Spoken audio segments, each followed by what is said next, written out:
Jadi begini, sebagai kepala sekolah, kami berdua mau mengetahui beberapa hal dari suster yang suster sudah pernah lakukan selama ini, di mana dalam kasus pasti membuat suatu keputusan, di mana dalam keputusan itu ada dilema etika. Begitu, suster. Jadi misalnya keputusan yang diambil itu dua-duanya benar. Jadi di mana suster harus memilih salah satu. Itu yang disebut dengan dilema etika. Dan ada keputusan yang benar dan yang salah. Itu yang disebut dengan rujukan moral. Rujukan moral. Ya.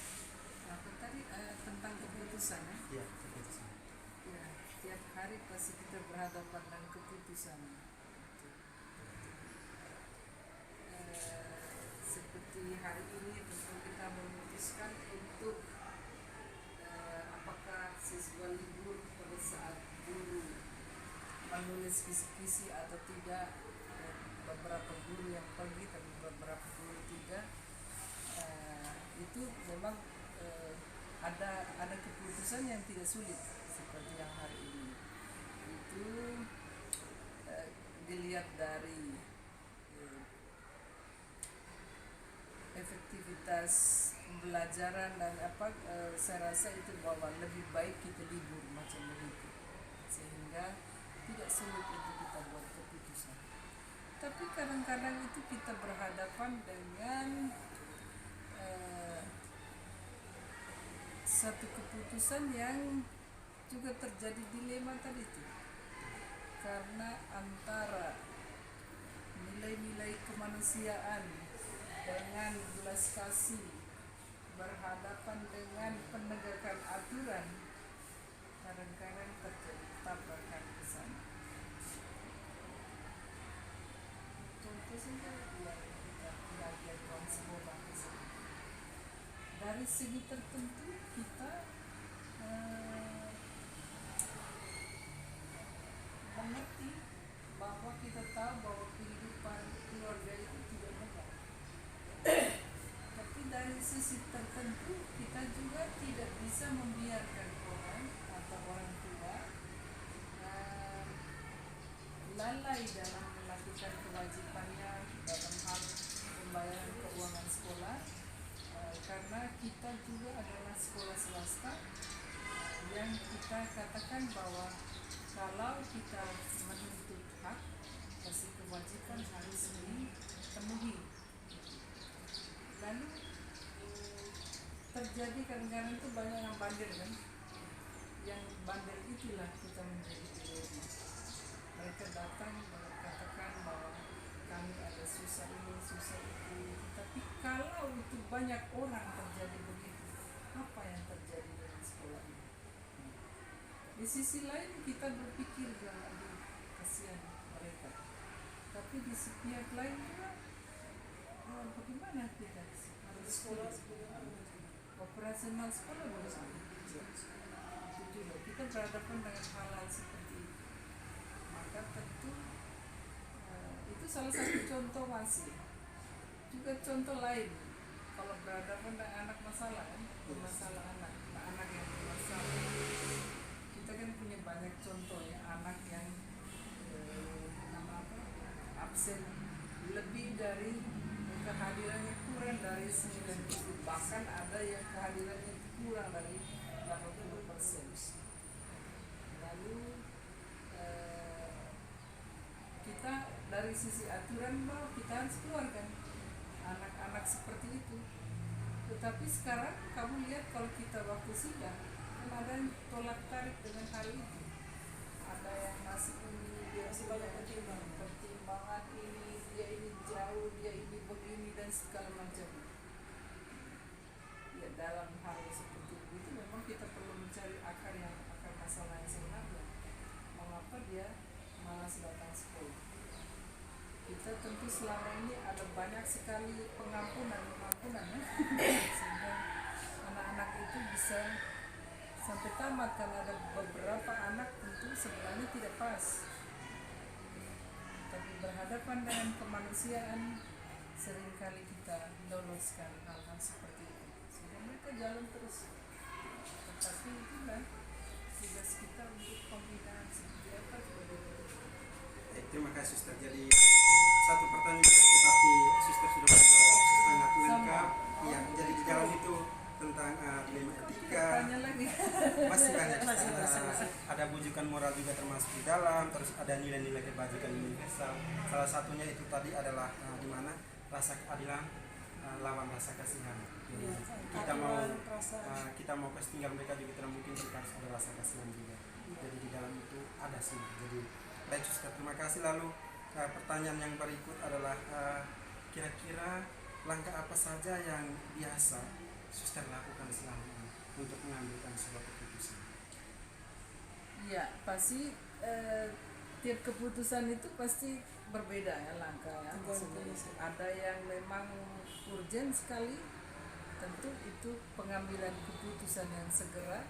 Pasti saya tidak perlu buat rapat yang begitu, maksudnya rapat yang semua guru, cukup tanya dengan beberapa, misalnya Pak Sardono, ataukah hal-hal yang kaitan dengan kesiswaan, saya tanya ke kesiswaan dan lainnya itu laki-laki kepala sekolah itu sesuai dengan dia punya tugas yang masing-masing itu.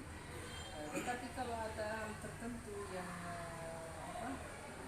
cukup berat, misalnya agak berat, memang kita perlu melibatkan dewan guru dan pegawai, atau kalau yang masih lebih berat lagi pasti harus dengan orang tua murid. Macam begitu.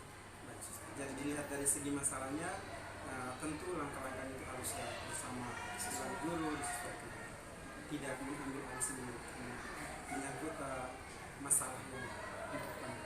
Baik dari saya, terima kasih. Kalau saya kira-kira hal apa saja yang paling efektif menurut Suster selama ini dalam pengambilan keputusan? Kira-kira ada tidak yang paling efektif seperti apa? Hal yang paling efektif Dalam pengambilan keputusan. Hal apa dulu? Maksud keputusan tentang apa misalnya? Misalnya tentang absensi anak. Ada anak yang kita di sini kan banyak masalah tentang anak yang memiliki absensi di bawah 80%. Pengalaman kita selama ini, kita kan punya tingkatannya, bahwa itu dari wali kelas ke guru BP dan seterusnya. Kadang-kadang tidak berhasil ya gitu. Tapi ternyata saya sudah lihat itu ada beberapa anak itu kita korek akar masalah yang sebenarnya itu. Kadang-kadang itu butuh keterampilan tertentu untuk membuat mereka jujur gitu.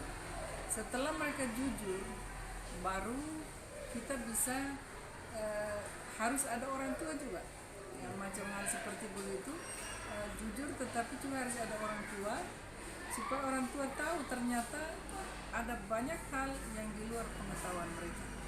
Lebih-lebih lagi anak yang pada umumnya anak-anak yang tidak datang sekolah itu kan masalah utama itu ada di sini, di HP, game, tetapi juga kita lihat bahwa terakhir itu saya tahu anak satu itu yang ibu email anak serajin itu ternyata banyak ketidakjujuran. Mereka pergi dari sekolah lalu pergi ke tempat lain bilang game, tapi ternyata ada juga hal-hal porno di dalam dan segala macam. Hingga yang paling efektif itu memecahkan masalah, kita cari dulu akar masalahnya. Mungkin komunikasi masuk ya? Ya, harus komunikasi intensif dan kemudian bagaimana kita mencari tahu apa penyebab utama. Penyebab utama dari masalah, akar masalah yang dari sistem. Jadi itu hal yang paling efektif. Nah, kira-kira dalam pengambilan ini, keputusan ini, ada hal yang efektif. Kira-kira ada tidak tantangannya? Tantangan pasti ada. Seperti apa itu tantangannya? Salah satu mungkin salah dua. Tantangan bisa saja semua keputusan yang kita ambil itu tidak semua orang tua setuju atau tidak semua guru setuju, macam begitu. Terakhir contoh saja waktu rapat orang tua kan ada yang tidak setuju dengan kita membagi uang, lalu mereka sendiri merasa bodoh, tetapi kita mereka tidak terima dengan apa. Sehingga ada banyak tantangan yang seperti begitu. sehingga tidak semua kebijakan atau keputusan yang kita ambil itu disetujui atau disenangi oleh semua orang. Jadi itu contohnya itu mungkin ada kurang setujunya bapak ibu mungkin dari orang tua atas keputusan yang sudah kita berikan.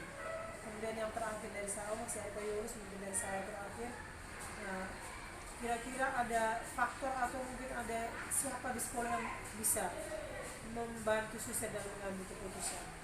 Adakah orang yang bisa membantu atau mungkin ada faktor-faktor lain yang bisa membantu suster dalam mengambil keputusan? Tentu sesuai dengan namanya fungsi mereka, sesuai dengan wakil kepala sekolah harus yang diganti wakil kepala sekolah, kesiswaan, guru BK juga mendengarkan apa yang terjadi. Baik, luar biasa sekali suster, sangat lengkap dan suster sudah berbagi dengan kami. Dan ini pertanyaan terakhir yang bersifat reflektif, artinya terutama dalam pengambilan keputusan. Jadi mungkin dari suster itu apa yang bisa suster berikan kepada kami berdua dalam langkah pengambilan keputusan Sebagai guru, sebagai wali kelas, sebagai guru dan wali kelas ya. Untuk tingkat sekolah memang kita mengharapkan itu bahwa semua guru ya maksudnya punya komitmen dalam melaksanakan satu keputusan itu. Ini yang kadang-kadang terjadi ada pelemahan di situ. Konsisten itu loh, maksudnya konsisten dengan apa yang kita putuskan lalu dilaksanakan dengan terus menerus. Itu kadang-kadang ada yang mau maksudnya terbuka untuk itu, tetapi ada yang masih belum saja. Tentu ada seperti itu. Dan tadi untuk pertanyaan sesudah lupa lagi. Refleksi. Apa refleksinya tadi pertanyaannya tercoba? sebagai supaya bisa ambil keputusan. Ya, untuk supaya bisa ambil keputusan tentu kamu pasti dengan keputusan-keputusan dengan konteks kamu sebagai pendidik ya, itu tentu kaitannya dengan pembelajaran lalu kemudian penilaian macam-macam toh. Perlu objektif memang, objektif dalam membuat keputusan. Lebih kaitannya dengan anak itu hal-hal subjektif yang kaitannya dengan perasaan senang tidak senang itu sedapat mungkin dihindari. Sedapat mungkin, sehingga keputusan kita di dalam kelas itu akan sederhana. Misalnya untuk kita mau memberi pertanyaan, maksudnya anak-anak yang di dalam kelas, kita kan mau supaya anak-anak yang aktif saja yang kita libatkan. Tapi di situ kita harus membuat keputusan bagaimana dengan anak yang tidak aktif. Apakah kamu terus begitu? Kita harus membuat keputusan bahwa tidak. Saya harus mengubah saya punya cara supaya anak yang ini bisa ikut. Begitu juga kan dari hasil refleksi pemikiran pembelajaran toh. Misalnya ini saya lihat punya pelajaran tadi itu ini yang kurang. Saya harus buat begini. Kita harus membuat satu keputusan untuk berbalik dari hal yang biasa. Sehingga mencari sesuatu yang efektif. Pasti bukan harus memutuskan untuk meninggal apa yang perlu dipertimbangkan. Juga dengan termasuk dengan persiapan pembelajaran dan segala macam itu kita itu memutuskan untuk keputusan itu atau niat yang kita buat itu harus disertai dengan kemauan dan konsistensi dari itu. Sekarang kan bisa saja kita ada susah sedikit, saya malas, biar saja ambil saja soal yang berlalu. Baik, itu saja suster. Jadi terima kasih suster sudah melayani kami, sudah memenuhi kami punya permintaan. Terus dengan jawaban-jawaban suster tadi membuat kami akan terlibat ubah dan ada jalan baiknya juga untuk kami, sehingga untuk masa depan kami bisa menerapkan hal-hal baik dari suster sebagai kepala sekolah. Dan suster juga menjabat sebagai kepala sekolah sudah sangat lama. Sudah berapa tahun suster? Sudah lebih dari 20 tahun. Itu sangat 22 tahun. banyak pengalaman yang kami ambil dan kami pelajari dari suster. Jadi sekian, terima kasih banyak suster. Baik, kami permisi. Terima kasih. Sudah sepertinya saya sudah terbiasa dalam pengambilan keputusan yang Nah, ya itu baik di sini maupun di ziarah pasti itu sudah ke atas.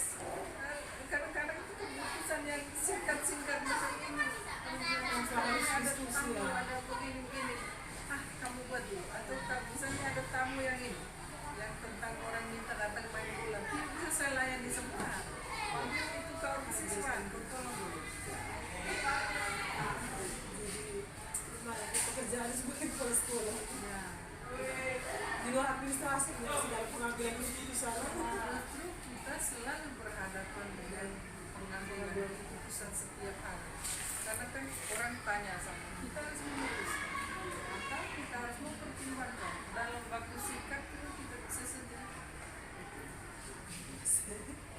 sama terima tamu atau tidak bisa saya harus memutuskan. Sebentar saya sebentar sibuk dengan satu hal yang saya konsentrasi.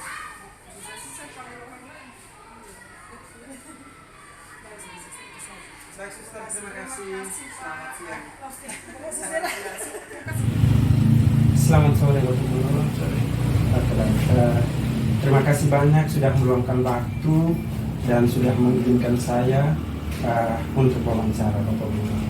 Baik, begini Bapak.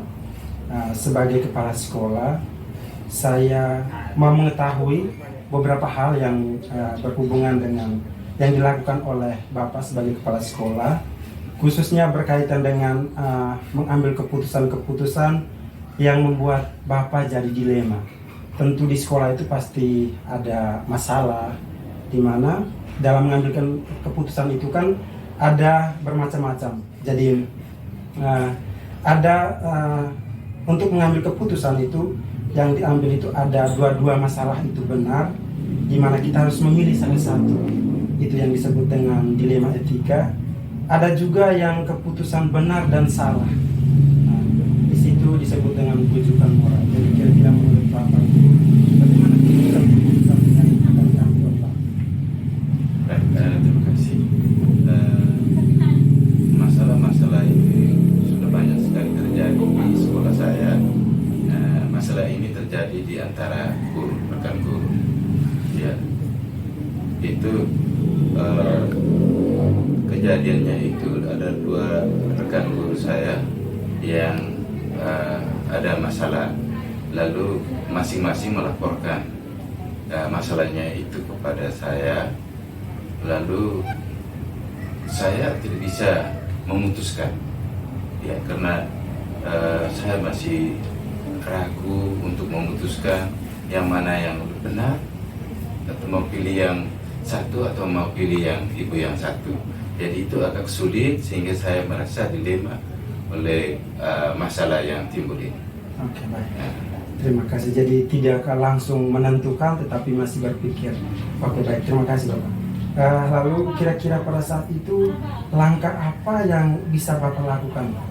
Baik, langkah yang saya tempuh waktu itu, saya harus memanggil semua rekan guru, mengundang mereka untuk rapat bersama dengan dua rekan yang bermasalah ini untuk datang bersama untuk mendiskusikannya. Baik, sangat bijak Bapak. Jadi tidak mengambil alih sendiri tetapi melalui rapat dewan guru dan diketahui oleh Bapak dan Ibu guru yang ada supaya bisa mengambilkan keputusan seperti itu. Oke, luar biasa sekali. Jadi yang berikut, hal apa saja yang selama ini Bapak anggap paling efektif ketika melakukan keputusan dilema etika? Yang paling efektif. Ya, yang paling efektif menurut saya yaitu pengambilan keputusan itu berdasarkan kesepakatan bersama, itu mencari kejujuran dan keterbukaan dari pihak yang bermasalah, lalu kita bisa memutuskan untuk mereka berdamai. Luar biasa sekali. Jadi ini termasuk dalam nilai-nilai kebajikan. Jadi di situ sudah termasuk. Luar biasa sekali Bapak punya jawaban. Terus yang berikut, kira-kira dalam pengambilan keputusan itu apa tantangan yang pernah dihadapi selama ini? Ya. Tantangan yang pernah saya hadapi selama ini adalah pertama itu adalah masing-masing pihak yang bermasalah itu mempertahankan egonya sendiri atau mempertahankan diri bahwa dia harus benar, tidak mau yang mengalah, sehingga itu menyulitkan saya untuk menyulitkan kami untuk menentukan atau memutuskan untuk mendamaikan mereka, karena mereka masih belum terima gitu. Mempertahankan argumen. Baik, ya. Terima kasih. Lalu yang berikut, selama ini dalam mengambilkan keputusan, apakah ada orang atau faktor apa yang mempermudah, membantu Bapak dalam pengambilan keputusan? Untuk mempermudah pengambilan keputusan itu, saya bersama rekan guru mengundang komite, orang tua murid, dan tokoh-tokoh adat untuk datang bersama mendamaikan mereka. Baik, di situ ada semua, sangat lengkap ya. Jadi ada orang tua, ada komite, ada guru di sekolah untuk mengambilkan keputusan secara bijak, secara bersama-sama. Luar biasa sekali. Ini sudah termasuk dalam yang saya fokuskan di sini, termasuk sudah 3 semuanya itu. Yang pertama dilema etika, yang kedua pendidikan moral, terus ada nilai-nilai kebajikan universal yang dilakukan oleh Bapak tadi. Baik, sekarang ini ke pertanyaan yang terakhir. Ini yang bersifat reflektif, jadi terutama dalam pengambilan keputusan. Jadi kira-kira apa nilai yang bisa saya ikuti atau bisa Bapak pesan kepada saya, nilai yang baiknya itu seperti apa sehingga saya bisa ikut tentang pengambilan keputusan. Kira-kira dalam pengambilan keputusan itu yang seperti apa yang baik dan benar? Baik, untuk pengambilan keputusan, nilai yang harus kita petik adalah yang pertama adalah